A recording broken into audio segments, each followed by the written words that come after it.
2019년 말 겨울 무렵 무서운 역병이 창궐합니다. 그 역병은 수년간 우리를 두려움에 떨게 했고 전 세계 많은 사람들이 죽음을 피하지 못하게 했죠. 해외여행에 목말라 있던 사람들은 여행 유튜버의 영상을 보며 위안을 얻기도 하고 배달 음식으로 위안을 달래기도 했죠. 저 또한 여행 유튜버들을 보며 많은 대리만족을 느꼈어요.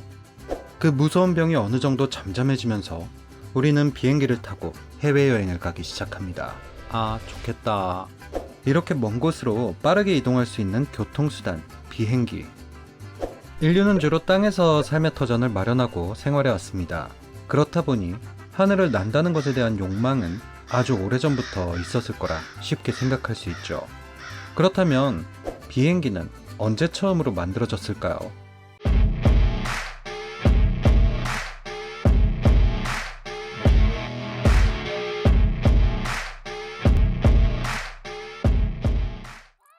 최초의 비행기는 라이트 형제라는 아주 용감한 형제로부터 시작합니다. 1903년 미국 라이트 형제 최초의 비행기가 약 12초 동안 36m의 비행에 성공하죠. 자, 그렇다면 우리나라에서는 언제 처음으로 비행기를 만들었을까요? 바로 조선시대입니다. 훗, 못 믿으시겠다고요? 저도요. 라이트 형제가 비행기를 만들기 훨씬 전 조선시대에는 하늘을 날고 싶어하는 욕망이 가득한 정평구라는 사람이 있었어요. 이분의 직업은 발명가였죠.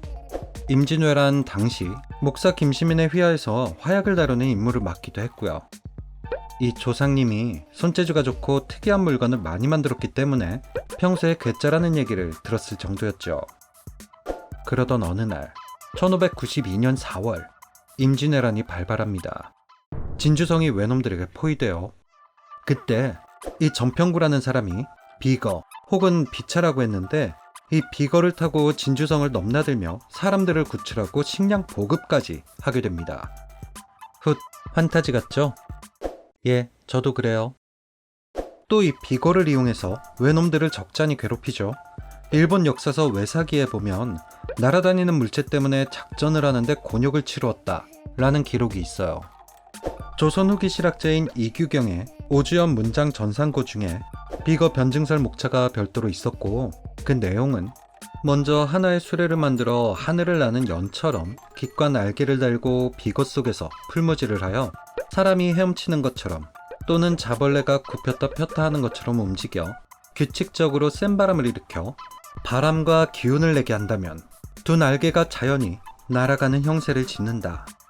어떤 이는 이 정평구가 화약을 다루는 사람이었기 때문에 비거의 추진체로 화약을 사용했을 거라는 추측도 하는데 정확한 기록이 없으니 그럴 것이다 하고 추측만 할 뿐이었죠. 추측만 있고 소문만 있다 보니 어떤 학자들은 비거라는 것이 허수아비 따위를 태운 교란용 비행물체였을 것이다 라고 주장하기도 하고 실제로 그것이 존재했을 가능성은 매우 낮다 라고 했죠. 이에 대해 이규경은 이런 말을 합니다. 조선 사람들도 비거를 능히 만들 수 있다. 다만 세상에 전하지 못하였을 뿐이다.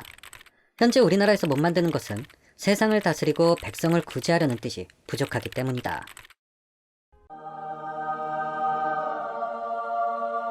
비행기가 하늘을 날아다니는 원리는 간단합니다.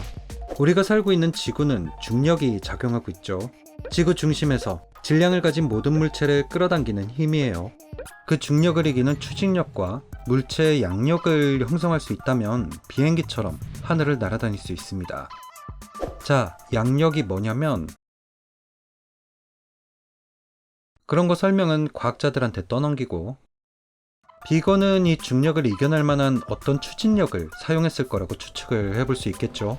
화약을 사용했던 아니면 새처럼 날개짓으로 공기의 밀도를 적절히 밀어내면서 날아다녔을 수도 있겠네요.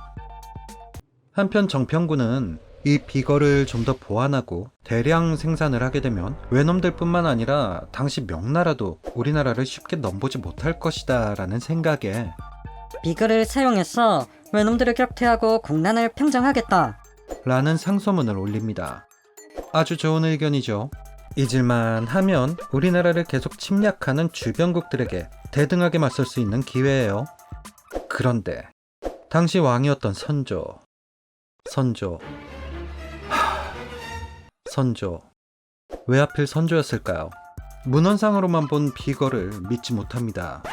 여보라, 나라가 이리 혼란스러우니 별 해괴한 상소문이 다 올라오는구나. 버려. 안타깝게도 조선왕조실록과 같은 공식 역사서에는 기록되지 못합니다. 그러니까 여러분, 한 나라의 리더가 얼마나 중요한지 아시겠죠? 당시 왕이 만약 선조가 아니라 다른 왕이었다면 말이죠. 라이트 형제보다 300년은 앞선 최초의 비행기라고 세계사에 기록될 수도 있었을 텐데 참 안타깝습니다. Oh my god, Jesus Christ! KBS의 한 프로그램에서 건국대학교 항공우주학과에 한 가지 의뢰를 합니다. 이 조선시대의 비거가 실제로 만들 수 있는 것인가? 라는 실험을 했거든요. 당시 기록을 최대한 찾아서 그 비거를 복원하고 비행을 시도해봤는데 낮게는 20m에서 높게는 70m까지 날아다니는 비거를 만들 수 있다는 결론을 내렸습니다. 이게 되는 거구나. 앞서 얘기했듯이 현 시대에는 비행기를 타고 지구 반대편에 있는 나라도 갈 수 있는 시대입니다. 하지만 인류의 긴 역사에 비교해봤을 때 그렇게 날아다니기 시작한 건 얼마 안 되는 짧은 시간이죠. 막연한 상상이 현실이 되는 데는 그리 많은 시간이 걸리지는 않는다는 얘기예요. 그리고 그 뒤에는 막연한 상상을 하는 괴짜들이 있었고요. 그들처럼 우리도 즐겁고 독특한 상상과 함께 새로운 세상을 향해 나가볼까요? 안녕히 계세요.